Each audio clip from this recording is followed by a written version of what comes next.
You are listening to a Raptors podcast, the place every week for all things Raptors. Get ready and never underestimate the heart of a champion.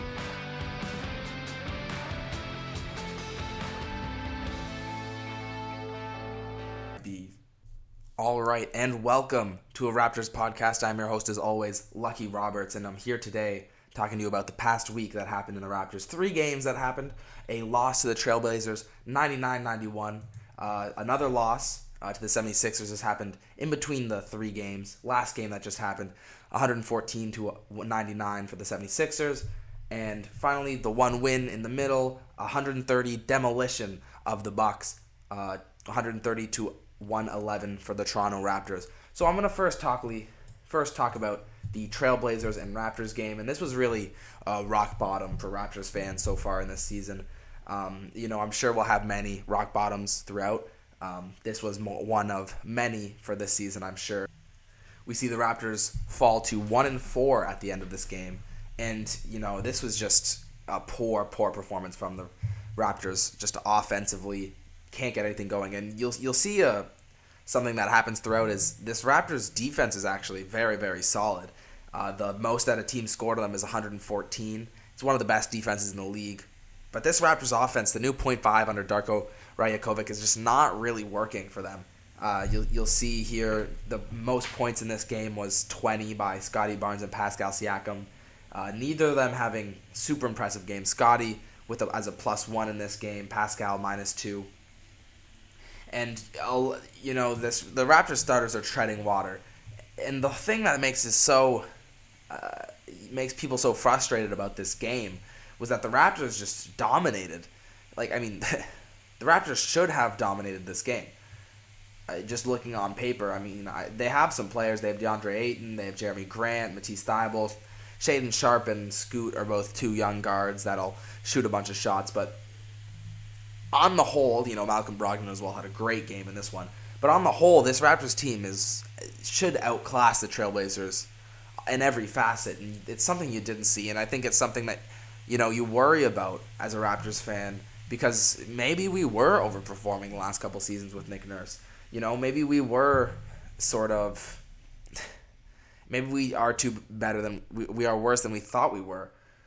You'll see players like Scottie Barnes, and they're taking jumps. OG's taking a jump here, defensively especially. He's guarded Giannis, for God's sakes.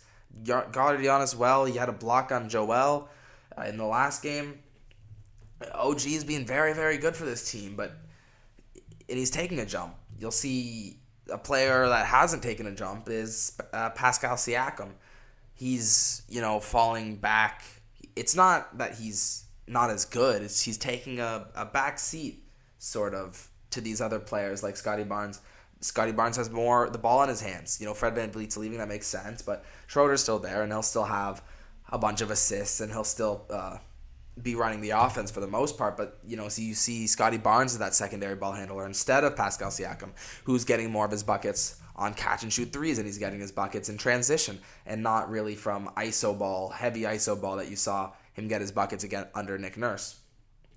With Rajakovic, it's a lot of passing, and whoever it ends with, that's going to end with. So you see a lot of rounded out score sheets for this Raptors team, especially with the starters. And the starters have been fine. Like I said, they treaded water against the Trailblazers. You would have liked to see them be a bit more dominant. But, you expect this bench to produce something. You have Malachi Flynn. He's getting a long leash under Rajakovic. We've seen flashes of him being able to score, and we've seen different opportunities for him that really have gone well. But he has 15 minutes in this game. He's 3 for 5, and he scores really well. But he's -9 on the whole. He doesn't really produce anything other than points. He had 1 steal, 1 rebound, no assists. No assists as a point guard. Turnover, personal foul. He was decently efficient. You see Chris Boucher, once again, also a minus. Trent Jr., only 3 points in this game, 1 for 7. He's not being good. It's a contract year. It's a contract year for most of these Raptors. For everybody else, you'll think, okay, they'll get their contract that they're asking for. Gary Trent Jr., I'm not really sure what he's going to ask for. I feel like it's going to be steep, and with the way he's performing, he's not really worth anything near that. Like, I think he's going to be wanting an increase from his current contract, which I think is around $15 million. He's probably going to want to be around 20, 22, at least around where Jakob Podol is, you would think. But can we pay, a six-man who's giving us 3 points in a game, minus 10, worst player off the bench? Can we pay him $22 million? He's not starting. We'll have to see how he goes on. But when we traded Norm Powell for him, we were expecting development, and he hasn't developed. He's basically the same player that we, traded for. He's grown as a defender, maybe. I mean, you would have said that a year ago, maybe 2 years ago about him, but he has not really grown as a defender in any way that you can really measure. You've got a player like Chris Boucher as well, and he's not really as active as he was under Nick Nurse. He had 7 rebounds in this Trailblazers game, but you could tell this Toronto team was going to lose basically from the get-go.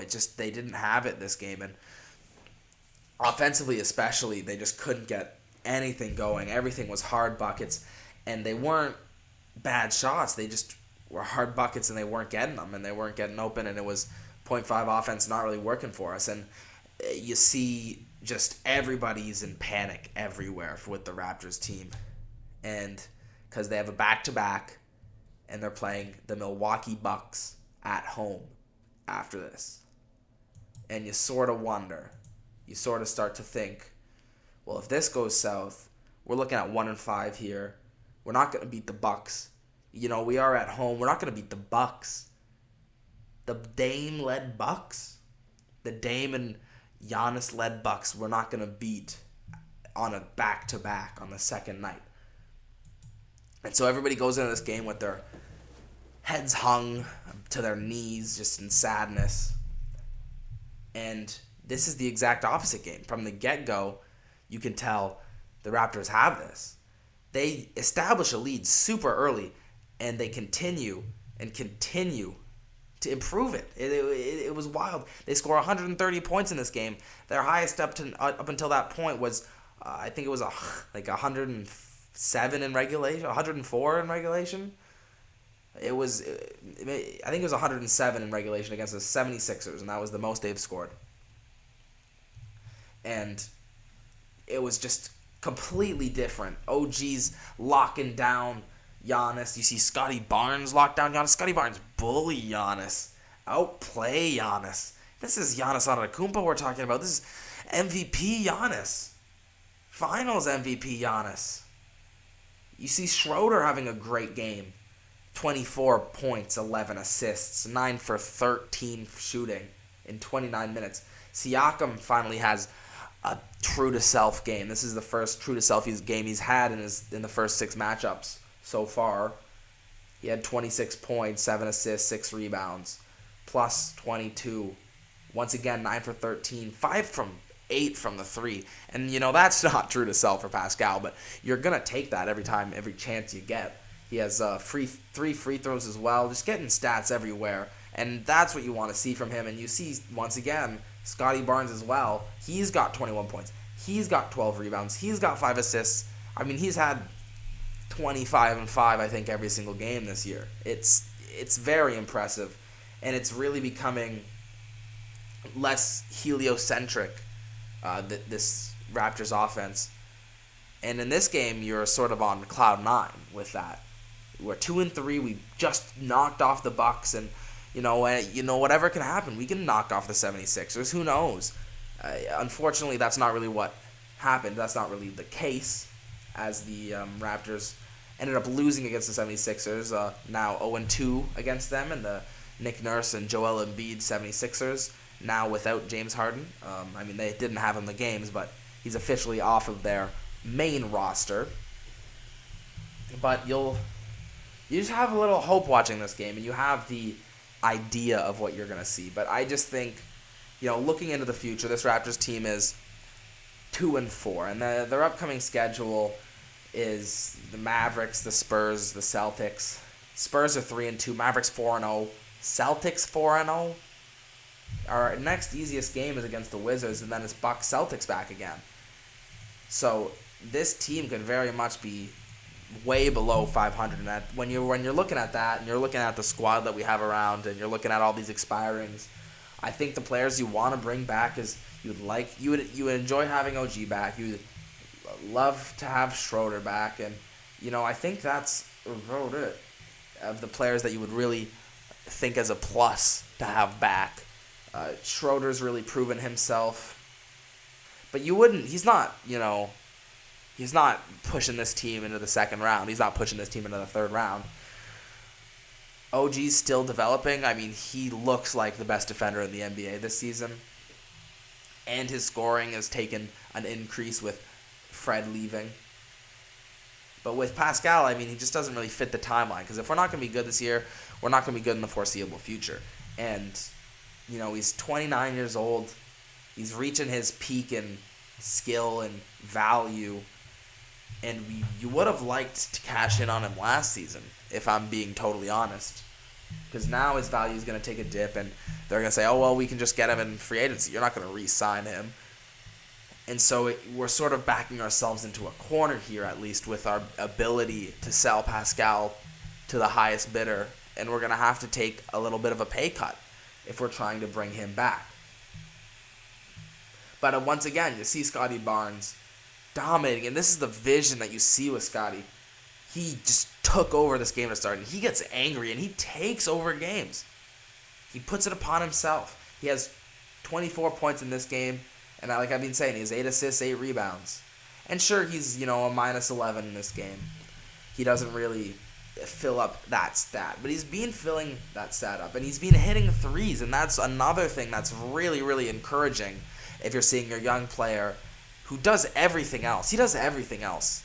He's getting bullied. He's a good finisher, great touch. He's bullying guys now. He's big. He's a big boy. And if he's hitting threes, and if he's hitting these jumpers that he's taken, that he has been hitting, he's already passing the ball. He's already a great defender. I mean, talk about 5 blocks opening day. And he's already rebounding the ball. He's 6'9". I mean, he's growing. Apparently, according to the reports. If he's hitting threes, he's looking unstoppable, and he's looking like one of those players that you can build a franchise around. And that's what we want from him. But it's going to be interesting if that's what we are going to be able to get. He's really blossomed under Darko Rajakovic. But once again, anything can happen, really. I'd like to talk about some of the bench players, but I'll be back in a sec. So in this 76ers game, you really saw everybody get a chance. Garrett Temple saw a bit of time. I'm not really sure about him. I haven't really seen enough to have a real formulated opinion. I think in practice they must have seen enough to say that he isn't really the answer. Maybe just a sort of a Thad Young role where he can teach some young guys some moves. But he's not going to be impact player caliber at all. Gary Trent, once again, disappointing in the 76ers game. In the Bucks game, Gary Trent was also disappointing. 3 straight, very unfortunate games here. And you've seen some things from other players that makes you think that he's not really one for the future. You'd like to see more stuff from Grady Dick. But he needs to figure some things out. I mean, looks very skinny on the court. And I just think, we see year 3 Scottie and how much he's bulked up. If you look back at Grady Dick in 2 years, yeah, maybe he's skinny then. But now, in these 2 years in the future, he's going to be looking like a regular NBA player. And he's going to be able to use his body weight a bit more instead of focusing on these threes. And he's streaky, shooting it comes and goes, and right now it's gone, and it'll come back. He's had some good games. He's proven himself. He hustles, and he passes the ball, and he moves the ball. He just needs to find his consistency, and I'm sure he will find it. But once again, Malachi Flynn, once again uninspiring. Jalen McDaniels. I sort of like Jalen McDaniels, what I saw in preseason at least. And he's shown some of that, ability. in the regular season, but it's sort of a different animal, and that's why you can't really trust. You can't really trust the preseason because nobody's trying their hardest, and it seems like the Raptors truly were trying their hardest, and it really shows now as they're not really getting anything going. They started out 5-0 under Darko Rajakovic, and now you look, Jalen McDaniels isn't really showing as much as you saw. Thad Young is not playable. Garrett Temple not playable. Boucher is being ineffective, not as effective as 2 seasons ago, as 1 season ago, as 3 seasons ago. I think his years of effectiveness are nearing an end, and then once you look back after that, like, so our starting 5 we know is pretty solid. We take those 5. We're talking Pascal, OG, Scottie, Podol, Schroeder, and then okay, 6th man is Gary Trent. We have 6 decent guys, but Gary Trent hasn't been playing up to caliber, and even if Jakob Podol hasn't been inspiring. And all of these guys are being forced into roles that they aren't qualified for. And, if you're going to grow your role, you have to be put in a spot where you're not qualified. And I get that. But they're just not qualified for that. Podol's not Podol, but, I think Schroeder's sort of underqualified. I think Scottie currently at this point, even though he's playing amazingly, and I will never doubt him again, he's sort of underperforming. He's unqualified for his spot. Pascal, especially, if you look at him as a 1, underqualified. OG is a 3. He's a bit underqualified. I'd say he's a good 4. I mean, he's probably qualified to be a 3, but other than that, Boucher's probably qualified to be a 9. He's forced into the 7 role. Jalen McDaniels qualified to be an 11. He's thrust in the 8 role. It's nothing good. Grady Dick, once again, he's probably an 11. And we have him up at around 8 or 9. And it's just every single player, and we have every single player on your roster forced to play at a role that they're not qualified for, you're going to lose games. And that's what's happening here. And, a part of this is still figuring each other out, like I've been talking. But he's still... there's still a lot of continuity on this Raptors team. Like, Pascal's been here for years. OG's been here for years. Scottie's been here for years now. Podol's been here for years before then. Thad Young's been here for a couple years. Boucher's been here for a while.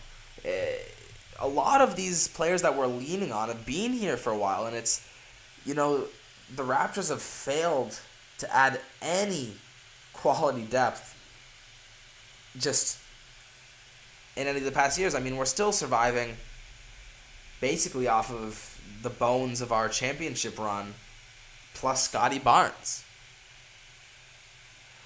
We're surviving off of rat meat. It's not sustainable. We can't survive off this, and I think we need a complete rebuild, complete reset. Take that 6 protected overall pick we have and, cash that in maybe. Because we're not going to be shocking the world this season. And if we don't have a first-round pick, it's going to get ugly for the Raptors fan base. If we lose our first-round pick to the Spurs this year and we don't make the playoffs, I fear it could be the end of Masai Ujiri's tenure, of Bobby Webster's tenure. Somebody's got to go. Because, Jakob Podol is not worth a top 10 pick. And so, we'll see what happens. I don't really enjoy losing. That's not really my favorite thing, as I don't think many people enjoy losing. And that's why you see the fans in Scotiabank Arena sort of dwindle. And, you don't see the amount of fans dwindle at the games, but you see the passion dwindle. And we're losing that We the North part of us. We're losing that soul. And, I'm afraid we are going to lose it for good and become another one of these teams where people are just sitting, they watch, they go home, and, in the back of their head they're thinking, I could have just watched that on TV. And I think why people go to games is to hear the crowd and hear the ambiance of fighting for something, cheering for your team, fighting for something with a bunch of people who support you and support the team. And when you lose that, you lose the community, and you lose the passion, and you lose everything that comes with professional sports. And it's just sports. And I love sports, and I'll watch it forever. But some of that magic is just the passion and the ambiance of fans. And we're going to lose that, I think, a little bit this season. And it's sad to see, because those years of passion were really, really something to behold. The Raptors defense continues to be pretty good. If you look down this roster, everybody's a very qualified defender. That is something that they are qualified for. Schroeder's probably the least qualified of the starters, but still very effective. And it's why you see us holding these teams to 114, 110, 99. And even before that, the first 5 games of the year, even less. And when we're facing teams that don't have a Giannis and that don't have a Joel Embiid, I think we're going to see teams end in the 90s. It's just we're going to end in the 80s. Because this Raptors offense is not good, and it's not sustainable. Anyway, I think I'm going to cut it short a bit this week. I know it's the second week, and I'm cutting it short, and you're sort of thinking, what the hell? But I just don't want to dwell on an upsetting week. But I will take a break quickly, and we'll talk about the other teams around the league, and then I'll have you guys on your way. So I'll see you guys in a sec. All right, and we are back, and we are just here to talk about some of the standings throughout the week. So first here we have first in the Eastern Conference, the Boston Celtics and the Philadelphia 76ers. Both teams have sort of been running away with this conference so far. The Milwaukee Bucks, are a team that you expect to be up there with them. But the Celtics are 4-0 at this point, haven't really seen any decision to slip. They've really clicked together, them. They have a plus 20 differential, a win streak of 4. Their points per game is a mammoth 127 points per game. Their opponent's points per game is at a 106. A great defense, great offense, leads to 4 wins, 4 amazing wins. 76ers have the 1 loss, but other than that, their new additions, Nick Nurse, and obviously trading away James Harden doesn't seem to have affected them too much. But we'll have to see how that really affects them in the playoffs. That's something that everybody's always going to say, but the 76ers is really proving to be impressive so far, despite losing their second best player, it would seem. But losing James Harden isn't always the worst thing. You see as well the Atlanta Hawks, Nets, Bucks, Pacers, and Magic all at 3-2. Teams you would expect to be there, Milwaukee Bucks, as they've lost to the Raptors, as we were talking about earlier. They've had a couple of falls early, just trying to figure things out with Giannis, Dame, and their whole squad. But they should really be good. They are an aging team. You have a bunch of older players that, they're not reaching their peaks for sure, but you should expect some better performances that goes there. Differential is -4. It's worse out of anybody I just mentioned in that group. It's the worst by far. The Pacers are at a -3. Everybody else is positive. So the Bucks are definitely looking for some improvements as the season go on, and they'll find it. Pacers as well, 3-2. Magic, I think, are going to be a really good team this year. Not really good, but they'll be surprising for sure. They're 3-2, and after this group that I'm going to be talking about for a little while longer, there's sort of a chasm. and you might just see sort of a group of teams sort of propel themselves. And I expect, the Pacers to fall back to earth, Magic to continue at this sort of pace. The Nets, I think, will fall back to earth, and the Hawks might stay at this pace, falling back to earth a little bit more. But it's early in the season. You can't draw too much from this anyway. But like I said, the Bucks should be high and continue to push up into that upper echelon that you see the Boston Celtics and 76ers occupy. And into that chasm we dive with the Detroit Pistons, Miami Heat, New York Knicks, and Cleveland, Chicago, Toronto, all these teams 2 and 4. New York Knicks probably the most hard done by, as well as the Pistons. And even the Raptors as well. All these teams have a better differential than the Milwaukee Bucks, who are sitting positive, and all these teams are 2 games under 500. You would feel a little hard done by if you're a fan of these teams.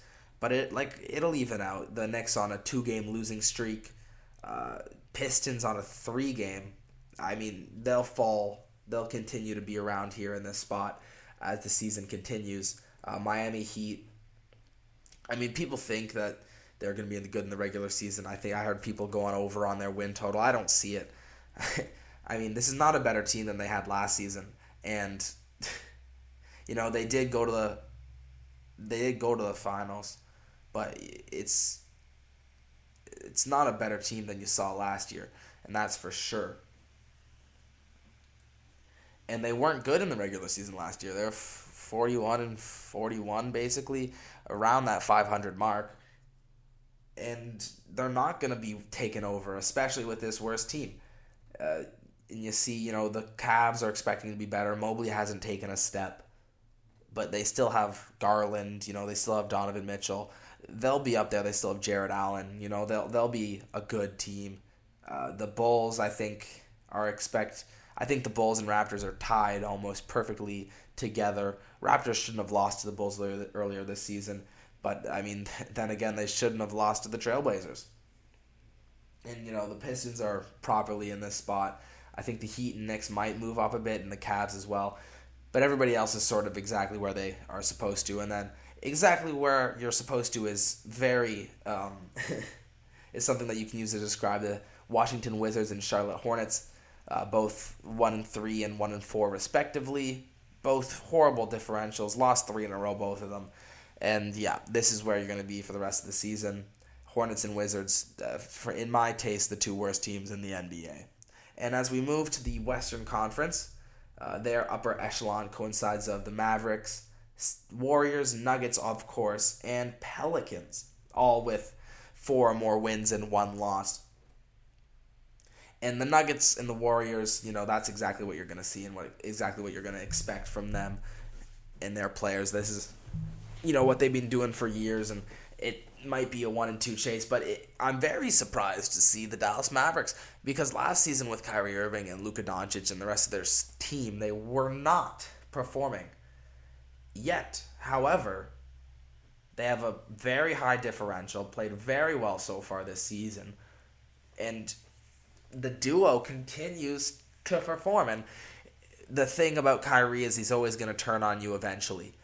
James Harden is a lot quicker to turn than a Kyrie Irving, and the highs aren't as high with your fan base. Kyrie Irving will be a loyal dog for a good year and a bit, and then he's gone forever, and you can't get him back. And so we'll see how it goes. But he's been, very impressive with Luka. A team that'll fall back to earth is the Pelicans. They're 4-1 as well, but their differential is not consistent to these other upper teams in the upper echelon. And so you'll see them drop back to sort of where they're supposed to be. As we move down, we see the LA teams and the San Antonio Spurs. So we got the Clippers, Lakers. Clippers have a 13 point differential compared to the Lakers better. They should feel hard done by their 3-2 record, and they're good. They have the best differential. The second best differential in the league, and they're 6th in the West. So you'll see them sort of even out. They've added James Harden recently this week, so that'll be something interesting, something to look out for because, he's a good basketball player outside of everything else. You see the Los Angeles Lakers, they are a bit overperforming. So is the San Antonio Spurs, for that sake. They are -6 differential. Continue, though, to squeak out these wins with an amazing performance by Victor Wembanyama. 38 points, beating the Suns, and it was very, very entertaining to watch. Talking about the Suns are 2-4, and people are going to point back to the trade they made, getting Yusuf Nurkic, trading away DeAndre Ayton, and getting theoretically a bench. They didn't get a bench, and they're suffering for it. And they'll even out, like I've been saying, but 2-4 is hard to dig yourself out of, and the Raptors know that for sure.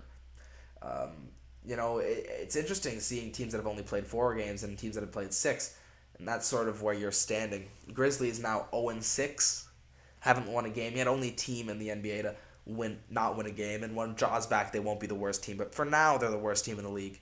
When they get Jaw back, we'll see where they stand. But it seems like the hole that they've dug themselves is going to be a little insurmountable as this season continues. And the team right beside them is the Houston Rockets, who spent a ton of money in the offseason. They are 1-3. Not as bad as the Memphis Grizzlies at 0-6, but still very, very disappointing. The Rockets got their first win of the season last game they played. But 1-3 is still... You see the Utah Jazz at 2-4. Also settling into their position, and we talk about finally these middle teams, these play-in tournament teams. We got the Timberwolves, Trailblazers, and Thunder, who I've yet to talk about. And I think the Thunder and Timberwolves will stay in this position, if not go even a bit higher, leapfrogging, the Spurs and Pelicans maybe even. But the Trailblazers, I expect to fall and sort of merge with the Jazz and stay in that sort of 2-4 range as the season goes on, and the Spurs as well, who are 3-2. But I expect the Thunder and Timberwolves to be pretty good. The Timberwolves not as good as the Thunder, but they've been decent so far. And anyway, that's sort of been the recap of the league so far, and I appreciate you guys if you listen to this extent. Thanks for listening. As always, you can follow my Twitter, follow my Instagram, do what you want to do. I'm not going to force you to do anything. Thanks for listening as always, and I'll see you guys next week with hopefully some better results. So the 3 games on the docket that I'll be talking to you after is the Sunday, November 5th game against the Spurs. We'll see a look at Wembanyama, the very, very good, surprising Dallas team on Wednesday, and next Saturday in 7 days, we'll have a Boston game. All of these away games. And I'll talk to you guys after those next 3 games, and we'll see how it goes. But like I said, thanks for listening, as always, and I'll see you guys later. Thanks. Bye.